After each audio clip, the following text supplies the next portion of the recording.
Salam, salam jumpa kembali dalam program Suara dari Jurang yang Dalam, Gemit Klasis Timur Tengah Utara. Hari ini kita akan sama-sama membaca dan merenungkan kebenaran firman Tuhan yang terambil dari kitab Yesaya 43 ayat 1 sampai ayat yang ke-7. Namun sebelum kita ada dalam pembacaan dan perenungan, mari kita ada di hadirat Tuhan, kita berdoa. Bapa yang Maha Kudus, saat ini kami datang di hadapan hadirat-Mu. Kuduskanlah kami untuk kami dapat layak membaca dan mendengarkan serta merenungi kebenaran firman-Mu. Dan tolonglah kami dengan kuat kuasa Roh Kudus-Mu untuk kami dapat mengerti serta melakukan kebenaran firman-Mu di sepanjang kehidupan kami.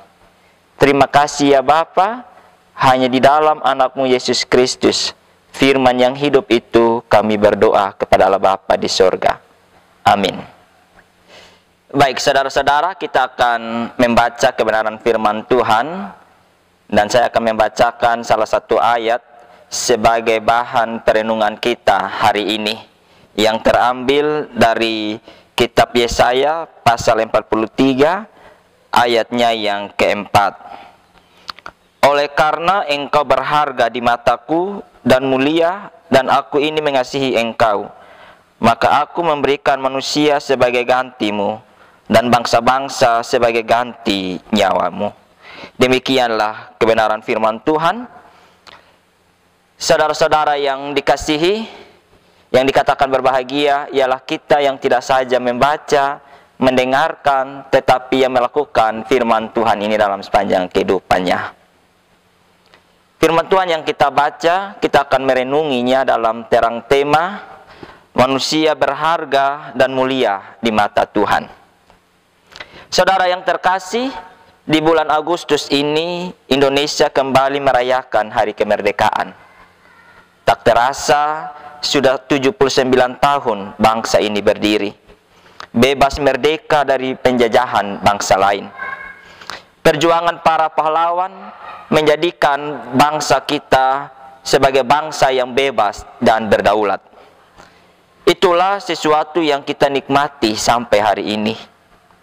Namun di bulan kebangsaan ini, marilah kita sama-sama berefleksi tentang kehidupan berbangsa kita.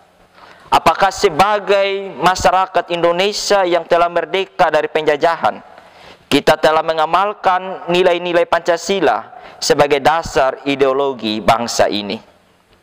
Akhir-akhir ini, melalui media cetak, online, dan media televisi, mempertontonkan kepada kita ada masalah yang cukup serius yang dihadapi bangsa ini, berkenaan dengan pengamalan Pancasila, khususnya sila kedua, yakni kemanusiaan yang adil dan beradab. Ketidakadilan dipertontonkan dengan begitu gamblang dan tidak beradab. Beberapa kasus terakhir yang menjadi viral dan trending topik ialah ada anak seorang kaya yang menjadi pelaku pembunuhan namun diloloskan dari jeratan hukum. Orang-orang yang memiliki uang dan jabatan begitu dihormati dan dihargai. Seringkali mereka menjadi orang yang kebal terhadap hukum. Berbanding terbalik dengan orang miskin, dengan orang yang tak punya jabatan. Mereka diremehkan, mereka direndahkan, dirugikan, seolah-olah mereka tidak memiliki harga diri. Padahal baik orang kaya, orang miskin, orang tak punya jabatan, orang yang punya jabatan, memiliki hak yang sama di negeri ini. Wahai Indonesia, negeri yang disebut negeri yang beragama, setiap warga atau masyarakatmu adalah makhluk yang berharga dan mulia di hadapan Tuhan. Karena itu, berlakulah adil dan beradab tanpa memandang status, tanpa memandang jabatan, suku, dan agama. Saudara yang terkasih, Firman Tuhan hari ini mengajarkan kepada kita tentang keadilan dan cara memandang sesama kita sebagai manusia yang diciptakan Allah. Kita tahu bahwa bangsa Israel adalah bangsa yang dipilih secara khusus oleh Allah untuk menjadi milik kepunyaannya. Namun pemberontakan dan ketidaksetiaan mereka membuat Allah menghukum mereka dengan membuang mereka dari negeri mereka ke tempat pembuangan di Babilonia. Pembuangan merupakan peristiwa istimewa dalam sejarah perjalanan bangsa Israel dan sekaligus menandai perubahan besar dalam keberadaan mereka sebagai bangsa pilihan. Peristiwa pembangunan mempengaruhi segala aspek kehidupan mereka, baik dari segi politik, ekonomi, hingga religius mereka.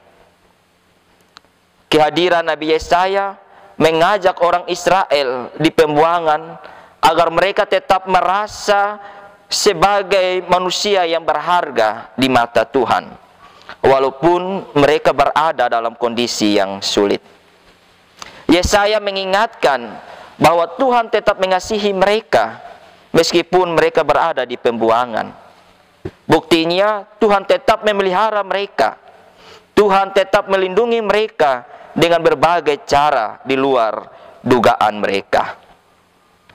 Meskipun umat Israel berulang kali memberontak dan melupakan Tuhan, Tuhan tetap mengingat dan menghargai mereka. Tuhan senantiasa berlaku adil, setia, dan penuh cinta kepada mereka.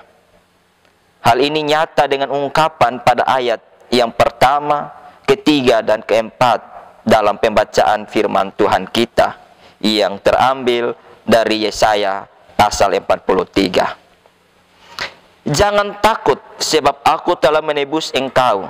Aku telah memanggil engkau dengan namamu. Engkau ini kepunyaanku. Akulah Tuhan Allahmu yang Maha Kudus, Allah Israel, Juru Selamatmu. Engkau berharga di mataku dan mulia, dan aku mengasihi engkau.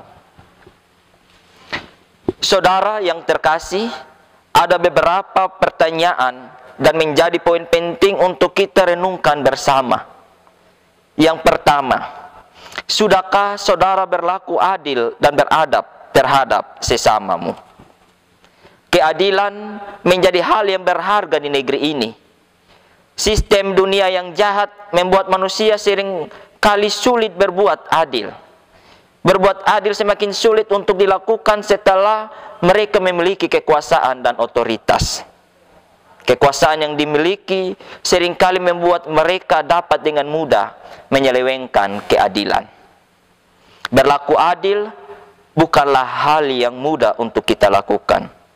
Seorang yang berlaku adil akan mengatakan apa yang seharusnya dia katakan dan melakukan apa yang seharusnya dia lakukan, walau berbeda dengan pandangan orang pada umumnya. Karena itu, dia mungkin akan mengalami banyak kesusahan dan menjadi orang yang tidak disukai. Karena pada dasarnya, setiap orang ingin disukai oleh orang lain. Tapi, jangan takut tidak disukai oleh orang lain. Lebih baik kita tidak disukai oleh orang lain daripada kita tidak disukai dan tidak dikenan oleh Allah.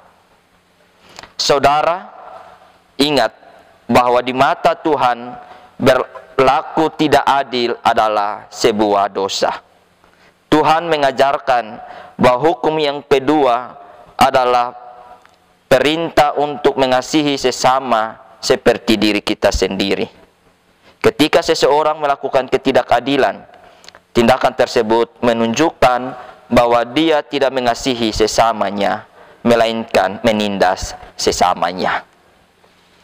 Poin yang kedua, sadarkah kalau saudara begitu berharga dan mulia di mata Tuhan? Ada begitu banyak orang sering terjebak memandang diri sendiri sebagai manusia yang tidak berharga, karena ia menganggap dirinya bukan sebagai orang yang sukses, bukan sebagai orang yang pintar, kaya, dan berkuasa. Ia merasa punya nasib buruk dibandingkan dengan orang lain yang terlihat sukses, pintar, kaya, dan berkuasa. Ia semakin merasa sebagai pribadi yang tidak berharga ketika pengalaman hidupnya menunjukkan bahwa ia seringkali diremehkan dan tidak dihargai karena statusnya. Dunia memang sering menggolongkan dan membeda-bedakan manusia. Manusia diberi harga sesuai dengan kepentingan dunia. Semakin seseorang dipandang menguntungkan, maka semakin ia akan dipandang berharga. Harga manusia seringkali diukur dengan untung dan rugi yang dihasilkan. Namun demikian, pandangan dunia tidak sama dengan pandangan Allah atas manusia. Manusia begitu berharga di hadapan Allah. Keberhargaan manusia bukan ditentukan atas keberadaan manusia, melainkan atas keberadaan Allah yang mengasihi manusia. Apapun kondisi kita, baik kaya, miskin, pintar, bodoh, sukses, gagal, sehat, atau sakit, tidak akan mengurangi keberhargaan kita di hadapan Allah.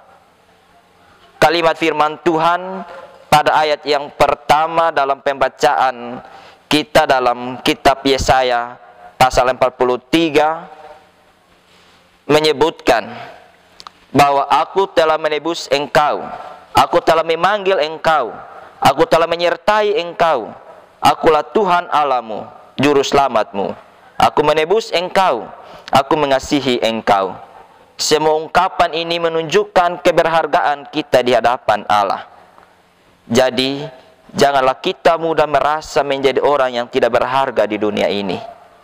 Jangan biarkan dunia menentukan harga kita. Keyakinan semacam ini akan memampukan kita untuk bersyukur atas keberadaan hidup kita dan akan memberi kekuatan bagi kita untuk berpulih dalam segala kondisi hidup yang terjadi dalam hidup kita. Kiranya firman Tuhan menolong dan memberkati kita.